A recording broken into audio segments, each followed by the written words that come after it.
Bem-vindo ao Freudcast. Aqui nada é proibido. Vamos mergulhar nas águas profundas do inconsciente. Vamos falar de angústia, sexualidade, maternidade, pânico, depressão, síndromes, fetiches e tantos outros assuntos que envolvem o labirinto da psique humana. Só que desta vez, quem vai sentar no divã são as neuroses e não o paciente. Alerto que nem sempre teremos respostas prontas, mas prometemos que, no mínimo, você vai ser desafiado para olhar para si mesmo, já que a psicanálise pode ser uma lanterna iluminando os cantos mais escondidos da nossa mente. Como diria Freud, onde há id, deve haver ego e, claro, o superego. Começa agora Freudcast.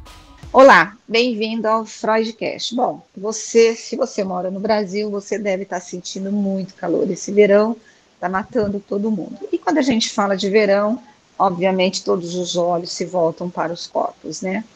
E todo mundo quer aquele corpo perfeito, mas existe corpo perfeito? Ou isso é fruto de uma cultura que nós criamos, inclusive trazendo sofrimento para quem não tem o corpo no padrão que a sociedade acha que é aquele padrão. Falar de corpo ou de diversidade não é falar de aparência, e principalmente falar do corpo gordo, é falar de dignidade e de direitos humanos. E hoje, para falar sobre isso, eu estou com a psicanalista e psicóloga Laís Selmer. Laís, bem-vinda ao Freudcast. Olá, muito obrigada pelo convite, pela confiança, Rose. Bom, vamos lá, você que é uma estudiosa desse tema de gordofobia, né? Vamos começar, como a gente brinca, pelo começo, né? O que é gordofobia? E dentro da psicanálise, como que é vista a gordofobia? A gordofobia, ela é um preconceito, né? Uma visão pejorativa das pessoas gordas e também envolve uma dificuldade de acesso, né? Então, tem a dificuldade de acesso a transportes públicos, passar em catraca, dificuldade de fazer exames médicos, entre outras dificuldades de acesso que são a nossa sociedade é pensada para um tipo de padrão de corpo. Então, quando o corpo passa daquilo, é maior do que o que eles planejam, a pessoa não consegue pertencer ali ao ambiente. Né? E a psicanálise, ela vai ver a gordofobia muito como ali uma pulsão de destruição também, né? Uhum. Porque a gente tenta eliminar tudo que é diferente de nós, né? Então, a gente tem um padrão ali social, isso acontece com outras pessoas, outros estereótipos que sofrem preconceito, e aí a gente vê o quanto que a sociedade se fecha, ela continua fazendo coisas para padronizar, para que as pessoas se sintam cada vez mais excluídas, né? Como um corpo monstruoso, né? Tem Preciado aí com o livro Monstro, que traz também os corpos trans, né? Eu, quando li esse livro, eu me senti bem convidada a pensar sobre a gordofobia nessa visão também, porque é aquilo, é um corpo que não cabe em lugar nenhum, né? E aí você se sente automaticamente, você não pode pertencer a lugar nenhum, né? Então é uma punição social aí bem importante que afeta o psiquismo, né? E você já percebeu sintomas dentro da própria psicanálise para tratar a gordofobia como um sintoma social? Ou a psicanálise ela ainda não parou para poder pensar a gordofobia sem ser por esse viés de pulsão de morte, de destruição? Eu acho que a psicanálise ainda não parou para pensar sobre a temática. A gente vê muitas pessoas estudando e tentando correlacionar a gordofobia com transtornos alimentares, o que é mais uma forma gordofóbica de ver o corpo gordo, porque nem toda pessoa gorda tem compulsão alimentar, a gente não pode partir desses pressupostos que generalizam, né, os corpos. E aí a gente vê que a psicanálise não vê, até mesmo uma vez eu falei sobre isso numa aula com outros psicanalistas, o quanto que a mobília não é pensada, né? Eu já fui em consultórios que o divã não caberia o meu corpo, por exemplo. Uhum. E aí, essa sensação de você não caber no divã, de não estar segura no divã, claro que compromete a análise. Um paciente sentar e ficar entalado na poltrona, ele vai se sentir em mais um lugar que ele não cabe, né? Então, assim, não é pensado. A psicanálise ainda não pensa sobre a gordofobia como um sofrimento social que invade o psiquismo. Entendi. E como que os discursos sociais sobre o corpo, né, ele influenciam, os discursos influenciam o inconsciente coletivo, Laís? Como que você acha sobre o corpo? Quando você discute corpo de uma forma geral, como que é o reflexo dentro do inconsciente coletivo? Porque você já abriu falando sobre isso, sobre a sociedade colocar o corpo num certo padrão e tudo que foge daquele padrão, você vai se sentir excluído. E se você se sente excluído, você sente que você não faz parte de alguma coisa. Quando você não faz parte de algo, você gera sofrimento, você sofre, né? Como que é essa coisa do inconsciente coletivo? É que as pessoas às vezes não sabem, não conhecem como funciona, né? Uhum. Mas a gente tem no discurso médico uma grande potência que é doutrinadora, né? Tá. Então, o médico ele vai dizer o que é certo, o que é errado, o que é saudável, o que não é. E algumas pessoas ainda falam, não, mas o médico falou isso, a medicina... Só que a gente tem que lembrar que a medicina já cometeu vários equívocos. Uhum. Já comparou pessoas negras a animais, já disse que pessoas negras suportavam mais dor para justificar os abusos do período escravagista. Uhum. Também já trouxe as pessoas LGBTs como doença, né? Ou seja, o discurso médico ele não pode ser visto como uma verdade absoluta, à medida que a gente vê que ele também é moldado por um interesse social dominante aí, e ele é doutrinador.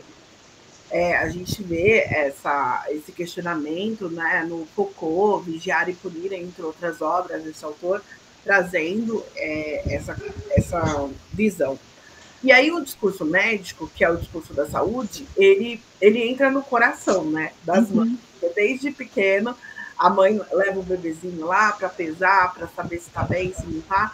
E aí ela vai sendo ali invadida por esse discurso médico e tentando ser uma ótima mãe, ela vai tentar encaixar o corpo daquela criança a vida toda. Além disso, a gente tem a moda, que a moda ela dita padrões, né? Uhum. A gente tem, por exemplo, antes da Segunda Guerra Mundial, as pessoas elas não tinham esse estereótipo da magreza, que hoje o culto é a da magreza. Né? A Coco Chanel foi convocada para criar peças cada vez menores para poder influenciar as pessoas a consumirem menos alimentos, porque estavam ali voltando da Segunda Guerra Mundial. Ou seja, as pessoas não buscam essas informações, mas são elas que direcionam, porque nas vitrines você começa a ver um padrão de roupa, e aí as pessoas começaram a tentar caber, né, nas roupas, claro, da Coco Chanel, e de muitas grifes hoje que a gente sabe que não atende, por exemplo, o corpo brasileiro, não atende. O corpo brasileiro, por conta da mistura étnica, ele não entra nessa alta costura, né? A gente vê que só modelos de passarela conseguem vestir e olhe lá, né? Você sabe que eu comprei um vestido da China, sei lá o que foi, e peguei XL, né? Que é grande, né? Eu falei, pegando meu corpo, né? Que eu sou uma pessoa magra, mas eu falei assim, vou pegar, porque eu imagino que eles têm uma forma muito pequena. Laís, o vestido chegou, não passou a cabeça, não entrou. Você acredita? Ou seja, é isso que você está falando mesmo, é um padrão que você não consegue atender. Se você for, você enlouquece, né? Sim, e o nosso corpo brasileiro é muito negligenciado, né? Sim. É isso. Na China, eles vão usar o modelo étnico ali, né? Que é magrinho, né? Uhum. Que é magrinho, é pequenininho, é diferente, né? Isso, a física é diferente. Já a mulher brasileira, mesmo a mulher brasileira que não é gorda, ela tem um outro tipo de corpo. Ela tem, não todas, mas a maioria tem um quadril mais largo, né?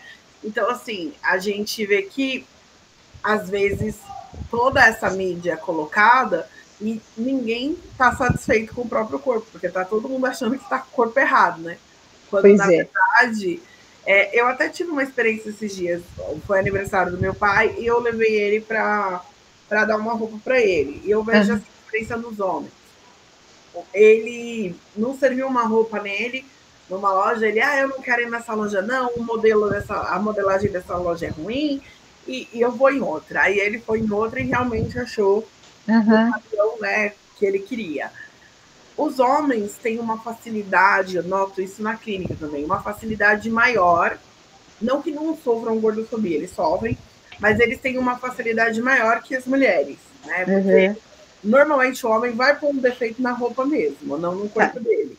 Já a entendi. mulher é doutrinada a seguir, né, aquele Aham. padrão, e a gente tem um livro muito rico para a gente estudar isso, que é A Gordura é uma Questão Feminista, da Suzy Obart. Ela traz, Uhum. né, um pouco do quanto que o corpo feminino ele foi colocado nesse padrão de obediência. Porque homens com corpos gordos, dependendo, eles conseguem ainda achar roupas em algumas lojas de shopping. A mulher gorda, não. Ou ela vai numa loja plus size, que só tem uma rede, e aí ela tem que gostar daquele tipo de roupas, não. Pois é, eu tenho uma amiga minha que a filha dela tem corpo gordo, né?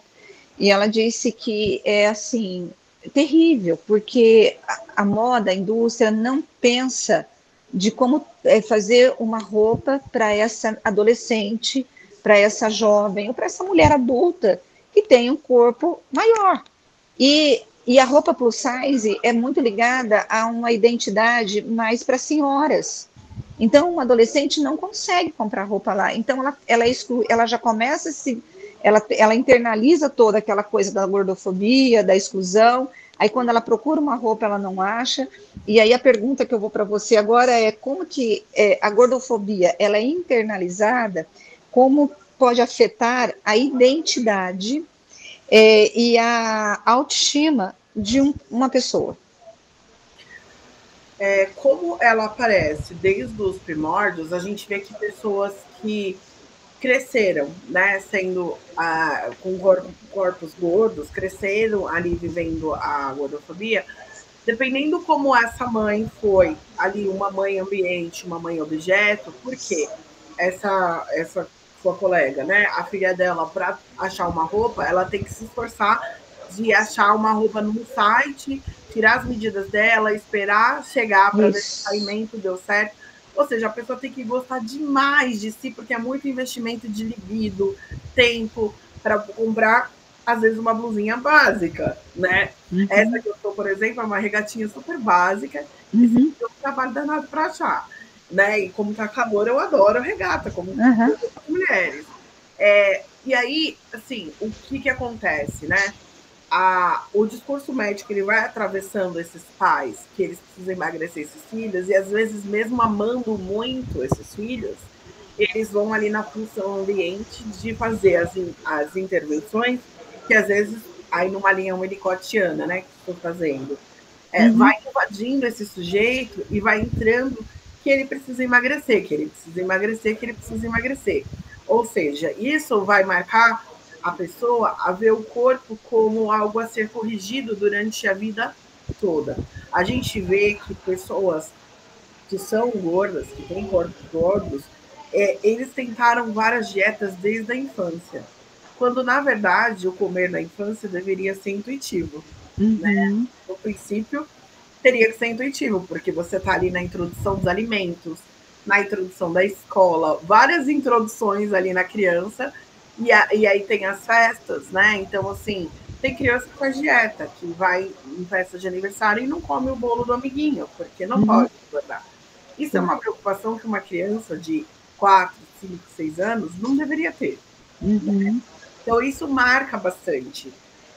E aí a gente tem também quando esses pais ali entrando no discurso gordofóbico que vem, eles muitas vezes não é um ódio do filho, não é uma rejeição do corpo do filho, mas ele escuta do pediatra, olha, seu filho está doente, seu filho vai morrer se você não fizer com que ele emagreça. Uhum. Então qualquer pai, qualquer mãe, né, que ama os filhos, vão querer fazer de tudo para que a criança emagreça. E aí, sem perceber, vão fazendo invasões, né? E aí é onde a gente vê muito na clínica pessoas que cresceram e desenvolveram transtornos alimentares, falso self, patológico ali, fixado. Tem crianças, eu atendo adultos que na infância escondiam quando iam comer algum alimento proibido, então algum doce, escondiam, e aí às vezes esquecia esse doce lá dentro do guarda-roupa, e aí a mãe achava, e aí a mãe brigava. Ou seja, você vai moldando um comer não saudável. Né? Agora, como que é, Laís, o equilíbrio entre... Porque, assim, a obesidade, ela está ligada a várias doenças, isso é fato. Então, você tem lá pressão alta, você tem diabetes, e uma outra série de doenças. Qual que é o equilíbrio entre você saber que o teu corpo é gordo, que você não está doente, porque nem sempre uma pessoa está acima do peso, eu não sei nem se eu posso dizer que é acima do peso, não sei nem se é certo eu dizer isso, porque a pessoa, de repente, a composição do corpo dela é daquele jeito, uma pessoa tem mais, ela é maior, ela tem, né? Qual que é o equilíbrio entre o que é saudável, no sentido assim, eu não posso ter esse tipo de situação, porque senão eu vou ter um diabetes, eu vou ter uma pressão alta, e aquela coisa de você querer ser magro para poder atender a uma questão da moda ou da sociedade que exige o corpo magro. Como trabalhar isso, esse equilíbrio? Para a psicanálise, a própria constituição do corpo ela é muito inconsciente, né? Então, ela vem do inconsciente, todo o nosso corpo. Ele é um resultado de muitas somatórias, né? Então, assim, essa pergunta, ela ainda está em pesquisa. Por quê? A gente teve uma última publicação da Lancet trazendo que, primeiro, eles tiram o IMC como um marcador ali, né, de obesidade, o que eu acho que demorou horrores, né? Porque o IMC, ele foi feito lá em 1976 para fazer um cálculo populacional. Então, ele considera peso e altura, mas ele não faz uma medição corporal de como que é a sua musculatura, peso dos seus ossos, né? Ele é um cálculo assim acima só para ter uma noção, mas ele foi levado a ferro e fogo nos consultórios, né? Eu várias vezes o médico fazia lá o cálculo do IMC, sem fazer a minha densidade corporal, né? E aí, inclusive, quando fizemos, eu descobri que durante anos eu queria pesar 50 quilos e é impossível, porque o peso da minha alçada é de 66 quilos. Então, nunca eu vou conseguir pesar 50 quilos, só se eu tiver muito, assim, muito doente, né? Ou seja, esse estudo da Lancet, ele está tentando investigar o como que eles definem a obesidade clínica, né? Tá. Então ele coloca, talvez a gente tenha que considerar se tem algum adoecimento do órgão, alguma comorbidade, como diabetes, pressão alta. Se não tiver, a gente precisa monitorar para que não vá evoluir. Então, na verdade, a ciência mais assim, séria, investigação mesmo, que a gente sabe que o Canadá está em investigação há muitos anos, né? Eles estão cada vez mais indo para hábitos alimentares, não mais o peso. Então, tem estudos que mostram que se você comer 6 frutas por dia e ter atividade física de pelo menos 30 minutos na semana, é melhor do que você não fazer nada e melhor do que você ficar fazendo aquele efeito sanfona, emagrece e engorda. Né? Então, eu acho que hoje a ciência está indo para um outro lado. Né? Qualidade de vida mesmo e uma coisa mais real, né? Sem trazer sofrimento para quem não consegue saber adaptar aquilo que está colocado como uma verdade absoluta. Isso, embora a gente vê que agora está na moda as famosas canetas emagrecedoras, né? Pois é. Que elas prometem um emagrecimento rápido, elas são vendidas sem prescrição médica, que aí quando a gente entra num embate muito delicado, né? As pessoas falam muito do discurso da saúde, mas como que você vende uma caneta emagrecedora num país que tem um número alto de pessoas com transtornos alimentares e anorexia? Ou seja, a pessoa vai ter livre acesso a comprar ali na farmácia e sem saber o efeito disso no metabolismo do corpo, né? É seríssimo. É muito sério. Então, a gente está muito ainda em estudo, em pesquisa, nesse sentido da obesidade, né? Como você vê alguma relação entre a gordofobia e os conceitos freudianos do narcisismo e até do ideal do eu? Sim, sim. Uhum. Porque, assim, por exemplo, eu vejo que muitas pessoas se incomodam com a pessoa gordinha feliz. Tá. Basta uma pessoa gorda colocar um biquíni pra praia e postar no Instagram, que chove aquela coisa, ai, você tá romantizando a obesidade. Quando, na Uhum. verdade, a pessoa só tá como todo mundo, indo pra praia, postando uma foto na praia, feliz da vida, né? Então, existe esse desconforto de você, às vezes, se privar, porque muitas pessoas se privam das vontades, né? Comer é um prazer. Então, muitas Uhum. pessoas se privam para ter aquele corpo ideal, né? Para poder atender aquela demanda. E aí elas se incomodam com o outro que ela acha que não se priva tanto. E aí ela acha que a outra pessoa não pode ser feliz lá com o corpo dela, com o biquíni dela na praia. Então a gente Uhum. vê essa enxurrada de haters, né? Na Uhum. rede social. Eu não perco nem meu tempo. Quando aparece Uhum. nas minhas redes, eu só apago, que eu não Uhum. aguento essa questão. Mas a gente está muito, cada vez, a nossa sociedade, né, está cada vez mais narcísica, está cada vez com mais dificuldade de entender e escutar o outro e entender o que o outro sente, né, e o que atravessa o outro. Agora, quando você recebe na clínica essa criança, esse adolescente, esse jovem, essa pessoa madura que vive um sofrimento por não aceitar o próprio corpo, como que é o setting clínico para essa pessoa? Eu trabalho na perspectiva do Winnicott, né, Tá, um dos meus autores de base, e aí uma das questões é que muitas pessoas, elas fragmentam tá, o corpo e o psiquismo. Então tem aquela desassociação entre a psique e o soma, né? tá, Então eu vou trabalhar muito ali como uma função de mãe tá. ambiente, mãe objeto, para que ocorra a integração, para que Tá. essa pessoa consiga perceber que aquele corpo, a barriga que ela tanto odeia, é Uhum, ela mesma. Então ela não pode odiar a parte dela, né? tá. Dessa forma, não pode tentar se destruir dessa forma. E aí é um resgate muito importante, porque até para a pessoa decidir que ela quer emagrecer, por exemplo, ela precisa primeiro integrar esse Tá. corpo, para ela poder sentir esse corpo e entender o que ela vai fazer com ele, né? Lembrando que é uma constituição, o corpo é uma constituição do inconsciente. Quando a gente não está com a psique alocada, né, no soma, alocada nesse corpo, a gente nem consegue fazer nada com ele, na verdade. Né? A Sim. gente, pelo contrário, todas as ações vão ser destrutivas para esse corpo, Uhum. numa tentativa de sentir. Então, eu vejo que isso acaba resgatando, às vezes, a pessoa a gostar dela mesma, né? A conseguir viver. Por quê? Muitos pacientes chegam sem conseguir sair de casa. Então, Pois vai é. primeiro para o online, às vezes não quer nem que eu veja o corpo, Tá. quer câmera fechada, porque não quer se ver. Nossa. E aí tem todo um trabalho para que essa pessoa consiga se ver, né, ali na câmera. Assim, você percebe que a culpa e a vergonha são dois sentimentos muito latentes em quem está lidando com a questão do corpo gordo? E Sim, aí, como desconstruir? Eu sei que você trabalha com Winnicott, né? Mas como desconstruir essa culpa e essa vergonha que nem deveriam estar ali, né?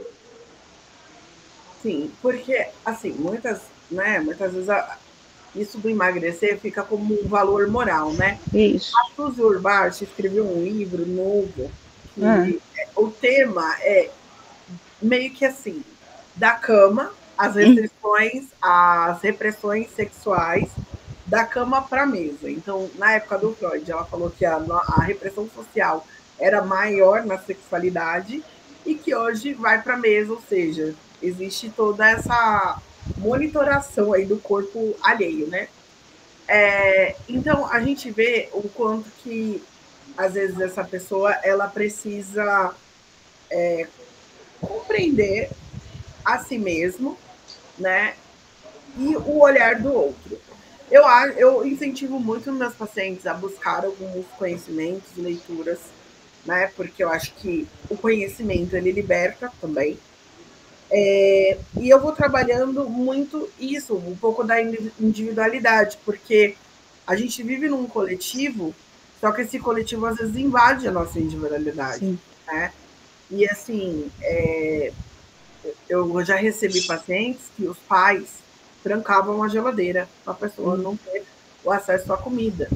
Então, às vezes, tem que orientar, por exemplo, pais de crianças, de que isso, a restrição, na verdade, ela vai gerar maior compulsão. Sim. Tem uma autora brasileira, que é a Luciana Sadi, que ela traz, né, no mestrado dela e nos trabalhos dela, essa mentalidade da dieta, né, que, na verdade, quanto mais você reprime um instinto, mais com força ele volta, né? Então, assim, isso é Freud também. É muito Freud, na verdade. Porque a gente tem isso, né? E aí a gente, às vezes a pessoa acha que está ajudando, mas ela fiscalizar o prato do outro, ela comentar, né, o que o outro está comendo ou bebendo, na verdade, você pode fomentar um transtorno alimentar, né? E aí a gente vai trabalhando o acolhimento mesmo com o paciente. Como a gente trabalha muito com essa questão da vergonha, né? O corpo gordo, eu estou falando de corpo gordo para falar assim da pessoa, né? A pessoa que tem esse corpo gordo. Como que é a sexualidade dela? É uma sexualidade bem resolvida ou ao contrário? Ela se esconde, ela tem vergonha? Ou quando eu imagino assim na tua terapia, você fazendo a jornada com esse paciente ou com essa paciente, quando ele tem aceitação, eu imagino ele bem melhor na questão da sexualidade também, né? Como que é isso? O que acontece, né? Tem uma modalidade até na pornografia que se chama BBW. Não, é BWW. Acho que é Big Wonderful Woman. Existe um fetiche muito grande no corpo feminino e gordo. Tá. Tá? Então, assim, algumas mulheres trazem o quanto que elas são abordadas para ter um relacionamento sigiloso. Então, assim, eu sinto atração por você, mas não vou dar conta de dar a mão para você e assumir para os amigos. É muito semelhante o que mulheres pretas passam também, entre outras pessoas que sofrem, né, que vão ali para o corpo da diversidade, né, corpo divergente e tudo mais. Então a gente vai trabalhando para que essa pessoa entenda que ela está ali numa objetificação. Que a pessoa que quiser investir a libido nela tem que dar conta de assumir em público, né? A nova geração lida muito melhor com essas questões do que a minha geração, estou com 35. Então, a minha geração passou muito por isso, né? De namoro no sigilo e tudo mais.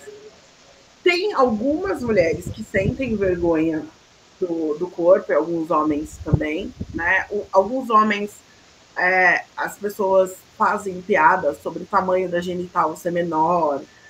Existe toda essa fantasia, né, da genital do homem negro, do homem gordo não ser o suficiente, né? Então tem uma feminização desse corpo masculino, mas também existem modalidades que vão gostar mais no campo do fetiche, né?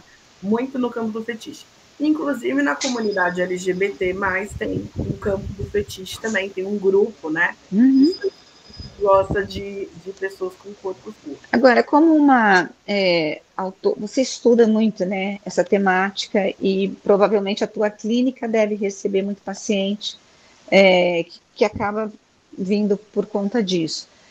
Qual que seria um conselho ou uma palavra para psicanalistas e psicólogos que estão recebendo e vão receber esse paciente para poder acolher e não transformar em mais dor ou em mais aquela coisa assim, não, você está com a pulsão de morte, destruição, você precisa mudar. Como trabalhar com esse paciente? Quando eu falo da pulsão de morte, eu acho que as pessoas gordofóbicas aqui vão, né, nessa pegada.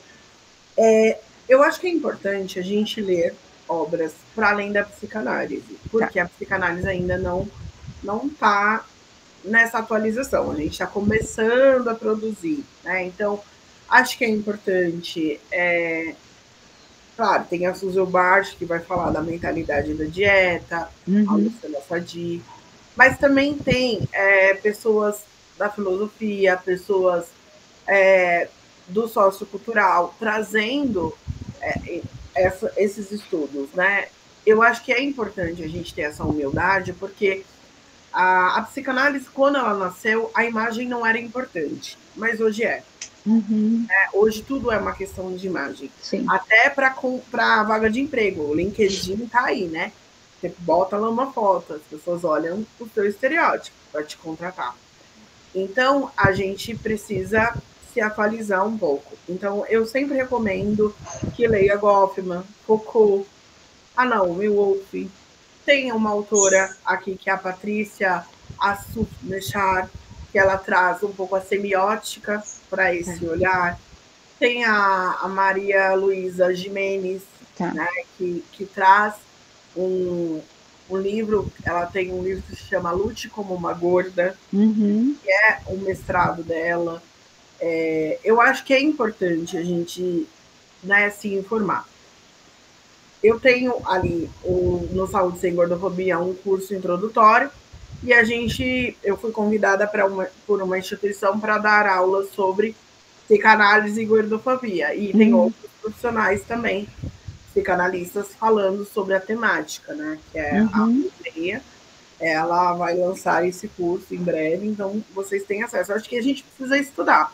Precisa. Mas, além de tudo, fica naquela frase do Jung, né? Seja uma humana, se coloca no lugar da pessoa, né? Eu acho que às vezes a gente vai mobiliar o consultório, a gente mobilia com o que tem no mercado.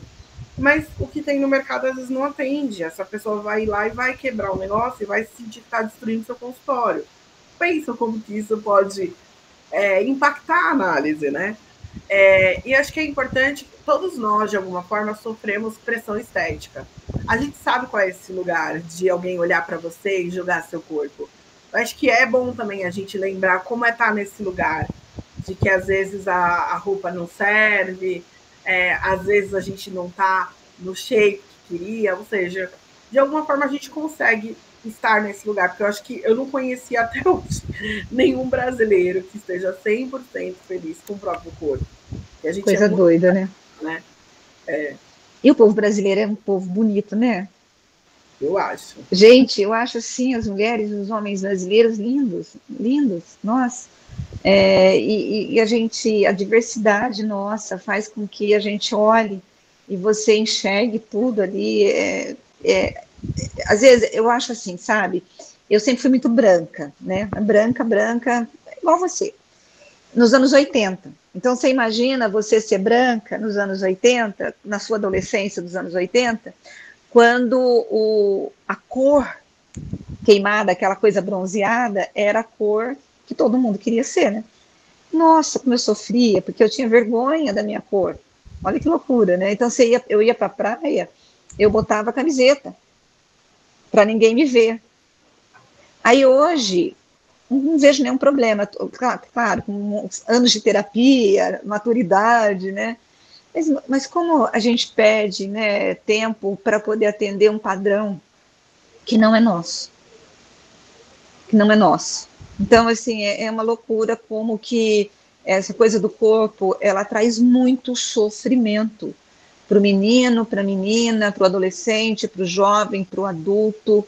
Eu imagino, assim, as falas e os choros que você tem no seu consultório por conta do corpo. Sim, a gente fez uma ação uma vez para a vacinação do Covid, e um homem, ele compartilhou que ele foi humilhado no consultório médico, ele estava tendo foliculite, e o médico o ofendeu, comparou ele com um animal e falou, é claro, né, que você é aí falou a palavra gordo, vai ter foliculite mesmo, e na verdade não tem nada a ver, foliculite todo mundo pode ter. Né? E aí a médica que estava acompanhando com a gente no projeto, ela falou, não, olha, uma depilação a laser talvez resolva seu problema. é muito cruel às vezes, né? As pessoas passam por situações cruéis e as pessoas estão ficando muito cruéis. A gente vê casos de Sim. racismo, de homofobia cada vez mais cruéis. A gente Uhum. fica pensando, gente, o que está acontecendo com o ser humano? Porque a gente tem tudo para evoluir, né? Evoluímos Sim. tanto na tecnologia e por que não na cidadania, né? Agora eu quero terminar, né, a nossa entrevista com um depoimento seu, assim, de alguém que você viu florescer, que você cuidou na clínica e a pessoa se descobriu, e se aceitou e está feliz. Você deve ter vários depoimentos desses, né? Ai, eu tenho uma paciente que era muito invadida pelos pais, ainda é, mas hoje Uhum. ela consegue respeitar. Então, assim, era que trancavam a geladeira, Ah, tá. é uma mulher adulta, mas era muito invadida e tratada como uma criança. E aí não conseguia validar e valorizar a pessoa dela, né? E aí ela era tão invadida pelo outro que ela não sabia nem o que ela queria ser profissionalmente, né? Então, o quanto que, às vezes, uma questão alimentar invade outros lugares, né? Uhum. E aí ela continua em análise e hoje ela teve uma evolução muito grande. Então, ela escolhe as próprias roupas, escolhe o corte de cabelo, escolhe quais os treinos na academia que ela vai fazer, quais alimentos. Ela tinha que esconder. Às vezes ela ficava com vontade de comer determinado alimento, ela não comia dentro de casa, porque os pais não deixavam, mas ela era uma mulher adulta, né? E aí a gente vê, né? Ela criou uma empresa dela, criou um trabalho autônomo dela, criou uma identidade, né? Isso. Inclusive a escolha de roupas, a escolha do cabelo. Uhum. E isso eu a vi nascendo, né? Então ela estava ali tão invadida, tão desfragmentada, e aí ela conseguiu se alocar e nascer uma nova pessoa. E não tem questões, né, de ela fez acompanhamento durante muito tempo com nutrição e tudo mais. E chegou num ponto, o corpo dela não é magro, não é um corpo gordo, mas é um corpo saudável e ela conseguiu desenvolver uma alimentação saudável, né? Porque ela Uhum. aprendeu a ouvir o próprio instinto, que o corpo, Sim. o nosso corpo, ele é inteligente, ele pede o que ele precisa de nutriente, né? É que a gente é muito invadido pelas concepções aí. Então, eu acho que é um caso me deixa muito feliz, assim, ver o quanto que ela nasceu e cresceu e hoje pode ser uma mulher da idade que ela tem mesmo, assim, pode ser uma mulher. Legal. Bacana. Laís, eu quero agradecer a tua participação aqui no Freudcast.